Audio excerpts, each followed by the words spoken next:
السلام علیکم جی، میں ہوں محمد احمد چودھری، آپ دیکھ رہے ہیں عوامی پکار۔ آج میں ایک ایسے مسئلے کی طرف حکومت پاکستان کی عوام کی نشاندہی کرنے جا رہا ہوں، جو کہ ہمارے معاشرے میں ایک عام مسئلہ بن گیا ہے،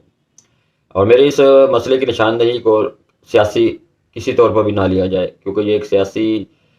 تجزیہ نہیں ہے، سیاسی رائے نہیں ہے، یہ ایک کامن رائے ہے، اور ہر پاکستانی کی یہ دل کی پکار ہے۔ جیسے کہ آپ جانتے ہیں کہ ہماری تمام حکومتوں نے، جو پچھلی حکومتیں ہیں جو اب بھی ہیں، انہوں نے ایک عام فرد کی، ایک عام معاشرے کے ایک عام خاتون کی، ایک عام افراد کی تذلیل کی ہے۔ کبھی انہوں نے بے نظیر کا سپورٹ پروگرام کی لائنوں میں لگوا کر ہماری عورتوں کی تذلیل کی، کبھی انہوں نے مفت دسترخوان پر کھانا کھلا کر لائنیں بنوا کر ہماری تذلیل کی، کبھی جو ہے وہ لنگر کھانے، کبھی آٹا دینے کے لیے، کبھی جو ہے مفت راشن سکیم کے نام پر۔ تو ہر حکومت میں، ہر دور میں ہماری عورتوں کی، ہمارے افراد کی تذلیل ہی کی گئی ہے۔ اس کی جو ہے وہ ریزن کیا ہے، اس کے پیچھے کون سے عوامل کار فرما ہے؟ دیکھیں، مہنگائی کا مسئلہ جو ہے وہ ہمارے ملک پاکستان کے ساتھ ساتھ باقی دیگر ممالک میں بھی ہے۔ بھارت، بنگلہ دیش اور باقی سعودی عرب وغیرہ ہر جگہ پہ یہ مسئلہ موجود ہے کہ مہنگائی سے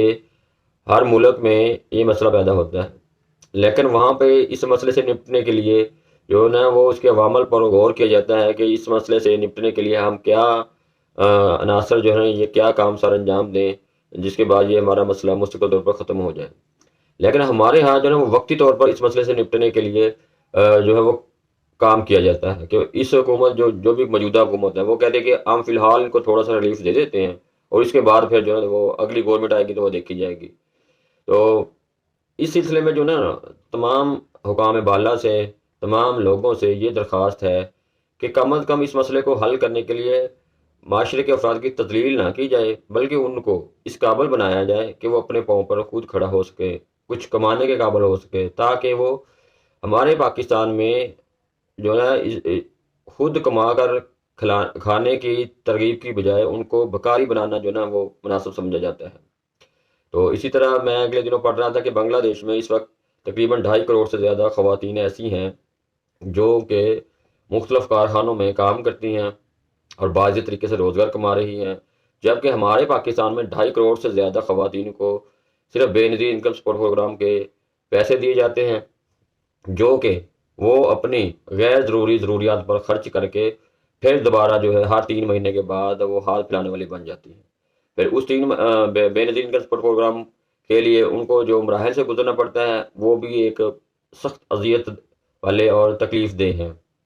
تو اس میں جو ہے نا ان کو بڑی بڑی لمبی لمبی لائنوں میں لگایا جاتا ہے، وہاں پر کوئی پیسے دے کے پیسے نکلوا رہا ہے، کوئی کچھ مطلب مختلف طرح سے وہ پیسے نکلوائے جاتے ہیں۔ اور اس کے سروے کے لیے ایک الگ کہانی ہے کہ وہ سروے کیسے ہوتا ہے۔ لمیٹڈ سے دفاتر ہیں، لمیٹڈ سے ان کی برانچیں بنائی گئی ہیں، جہاں پہ ایک تحصیل کے لیے ایک دفتر ہے۔ ایک تحصیل میں بہت زیادہ آبادی ہونے کی وجہ سے ایک دفتر جو ہے وہ اس میں ان کے کام نہیں ہوتے، جس کی وجہ سے ان کو رشوت دینی پڑتی ہے، کچھ ریفرنس ڈھونڈنے پڑتے ہیں، کچھ M P A M N A کی سفارشیں ڈھونڈنی پڑتی ہیں، M N A M P A کے پاس جانا پڑتا ہے، پھر وہ جا کے سروے کرواتے ہیں، سروے کروانے کے بعد پھر ان کی جانچ پڑتال ہوتی ہے۔ جانچ پڑتال کا بھی پھر کوئی ایسا خاص معیار نہیں ہے۔ جو سروے میں اپنے آپ کو غریب شو کرتا ہے، اپنے آپ کو سطح غربت سے نیچے شو کرتا ہے، اس کو پیسے مل جاتے ہیں۔ اس کے جو نا شوہر کی چاہے وہ زمین ہو، اس کے شوہر کو چاہے کوئی اچھا کھاتا پیتا ہو، یہ کرائٹیریا نہیں ہے، کوئی چیکنگ کا کوئی خاص معیار مقرر نہیں ہے۔ تو اکثر جگہوں پر دیکھا گیا ہے کہ کچھ خواتین جو کہ ذمہ دار گھرانے سے تعلق رکھتی ہیں ان کو پیسے مل رہے ہیں، ایک غریب بیوہ جس کے شوہر نے دوسری شادی کر رکھی ہے اور اس کا کوئی کمانے والا سسٹم روزگار نہیں ہے، اس کو پیسے نہیں مل رہے۔ وجہ کیا ہے جی؟ اس کے شوہر کا پاسپورٹ بنا ہوا ہے، اب شوہر اس کے ساتھ نہیں رہتا۔ تو کچھ ایسی خواتین بھی ہیں جن کو پیسے نہیں، وہ حقدار ہیں ان کو مل نہیں رہے، اور کچھ ایسی خواتین بھی ہیں جو حقدار نہیں ہیں تو ان کو بھی پیسے مل رہے ہیں۔ جو حقدار ہیں ان کو مل نہیں رہے، اور جو حقدار نہیں ہیں ان کو مل رہے ہیں۔ تو یہ سب سے بڑا ہماری حکومتوں پر، ہمارے اداروں پر یہ ایک سوالیہ نشان ہے۔ تو میری حکومت پاکستان سے، حکام بالا سے یہ ریکویسٹ ہے کہ بجائے اس کے کہ پیسے دینے کے، ہم انہیں جو ہے مختلف چیزوں کی فراہمی کر دیں جو کہ ہماری روزمرہ زندگی میں کام آ سکیں، جیسے ایک قسط کی بجائے ان کو سولر پینل دے دیے جائیں. سولر پینل سے وہ اپنے گھر کی جو ہے ضرورتوں کو پورا کر سکتے ہیں. بجلی کے بل ان کے کم آئیں گے اور ہمارے سسٹم پہ جو ٹرانسمیشن سسٹم ہے بجلی کا اس کے اوپر برڈن بھی کم ہوگا. اس کے ساتھ اسی طرح ایک قسط میں ان کو سلائی مشینیں پرووائڈ کر دی جائیں کہ وہ اپنے گھر بیٹھ کر باعزت سلائی مشینوں کے ذریعے سے سلائی کڑھائی کا کام کر کے وہ باعزت روزگار کما سکیں. اسی طرح اگر حکومت پاکستان ایک یہ شرط نافذ کر دے ان گھرانوں کے لیے جو یہ پیسے لے رہے ہیں کہ اگر آپ کے گھر میں سے ایک شخص مرد یا عورت وہ کوئی سکل سیکھ جائے تو ہم پھر اس صورت میں اس کو پیسے دیں گے. تو اس طرح پھر وہ سکل کی طرف آئیں گے اور ہنر سیکھیں گے. اور جب وہ ہنر سیکھ جائیں تو ان کو ہنر کے لیے ایک کٹ پرووائڈ کر دی جائے. تو اس طرح وہ روزگار کما سکیں گے. اس طرح ان کی جو یہ ہاتھ پھیلانے والی جو بیکاری والی عادت ہے یہ ختم ہو جائے گی. اسی طرح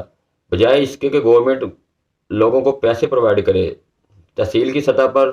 پہلے تو میں یہ کہتا ہوں کہ یونین کونسل کے لیول پر کم از کم اس طرح کے ادارے بنائے جائیں جو کہ لوگوں کو ہنرمند بنائیں، جو کہ غربا کو ہنر کی طرف لے کر آئیں. جیسے ہر یو سی کی سطح پر ایک جو ہے وہ سلائی سینٹر بنا دیا جائے جس میں جو وہاں پہ موجود علاقائی لوگوں کی ایک کمیٹی اس کی سپرویژن کرے.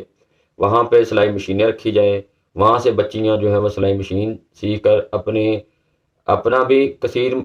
زر مبادلہ بچائیں اور لوگوں کے کپڑے سیکھ کر اس سے جو ہے آمدن بھی حاصل کریں. اسی طرح ہر یونین کونسل کی سطح پر ایک کمپیوٹر سینٹر بنا دیا جائے جہاں پر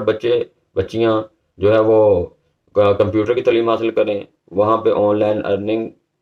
کر سکیں اور سیکھ سکیں. وہاں پہ مختلف کورسز کروائے جائیں آن لائن ارننگ کے حوالے سے، تاکہ وہ گھر بیٹھ کر ان سلیبس یا ان کورسز کی مدد سے گھر بیٹھے جو ہے باعزت زر مبادلہ کما سکیں. دوسری اور اہم بات جس کی طرف میں آپ کو اقوام بالغ کو متوجہ کرنا چاہتا ہوں کہ حکومت پاکستان ان والدین کو، ان بچوں کے ماؤں کو جن کو بے نظیر کے پیسے ملتے ہیں، BISP کے پیسے ملتے ہیں، ان کو تعلیم کی مد میں ہر مہینے وظیفہ دیتی ہے جو کہ مختلف تعلیمی کلاسز کے حساب سے ہوتا ہے. نرسری سے پرائمری تک الگ ہے، پرائمری سے پھر آگے جو ہے مڈل تک الگ ہے، مڈل سے پھر ہائی تک الگ ہے، اسی طرح ہائر کلاسوں کے لیے الگ ہے. تو اس میں یہ ہوتا ہے کہ بے نظیر انکم سپورٹ پروگرام کے نمائندے ان کی تعلیم کو چیک کرنے کے لیے تو آتے ہیں، لیکن وہ پیسے جب ان کے والدین کو مل جاتے ہیں تو وہ رقم ان بچوں کی تعلیم کے لیے خرچ نہیں کرتے، بلکہ وہ اپنے جو ہے ادھر ادھر کی ضروریات، کسی نے کپڑے لے لیے، کسی نے کچھ کر لیا، کسی نے کچھ کر لیا، اس میں خرچ کر دیتے ہیں. جس مقصد کے لیے اس کو دی جا رہی ہے رقم وہ اس کے اوپر خرچ نہیں کرتے. ہمارے بچے جو ہے وہ اسی طرح محروم ہیں، ان کے پاس کاپیاں نہیں ہیں، ان کے پاس بیگ نہیں ہیں، ان کے جو ہے کپڑے نہیں ہیں، ان کی وردیاں نہیں ہیں.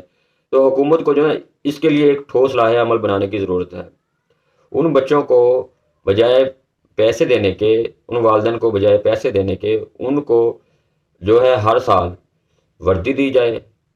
ان کو جو ہے شوز دیے جائیں، ان کو کتابیں پرووائڈ کی جائیں، ان کو کاپیاں پرووائڈ کی جائیں. ان کی دوسری ضرورت بچوں کی جو ضروریات ہیں ماہانہ اس میں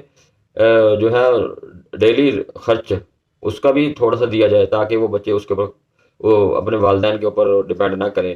تو اس طرح اس کا کوئی ٹھوس لائحہ عمل ترتیب دیا جائے، نہ کہ یکمشت پیمنٹ ان کو کر دی جاتی ہے ان کے والدین کو اور وہ ادھر ادھر اپنے کاموں میں لگا کے بچہ پھر اسی طرح اپنے والدین کی طرف دیکھ رہا ہوتا ہے. بچے جو نا پھر دیکھ رہے ہوتے ہیں کہ ہمارے والدین ہمیں لے کر دیں گے. ٹیچر ہماری جو ہے جو اساتذہ ٹیچر ہیں وہ پھر دیکھ رہے ہوتے ہیں کہ اب ان کے والدین کو بلائیں. وہ والدین کو بلاتے ہیں، وہ کہتے ہیں جی پیسے ملے تھے لیکن وہ خرچ ہو گئے ہیں، اب اس کا کیا علاج کیا جائے. پیسے تو ملے تھے بچے کی تعلیم پہ خرچ کرنے کے لیے، لیکن انہوں نے اپنی ضروریات پہ خرچ کر دیے ہیں. تو اس کا بھی ٹھوس لائحہ عمل بنانے کی اشد ضرورت ہے. اسی طرح اور بھی بہت سارے اقدامات ہیں کہ حکومت پاکستان جو ہے وہ بچوں کو اور والدین کو کوئی ایسا پالیسی مرتب کرے جس کی بنیاد پر ان کو ہر 3 ماہ بعد مانگنے کی بجائے ان کو خود کفیل بنا دے، کمانے والا بنا دے، تاکہ یہ ہمارے معاشرے سے جو غربت ہے یہ ختم ہو سکے، یہ ہمارے معاشرے میں یہ جو چیزیں ہیں یہ ختم ہو سکے. تو میری حکومت پاکستان سے گزارش ہے اس سلسلے میں ٹھوس اور لاہے عمل اپنانے کی اشد ضرورت ہے۔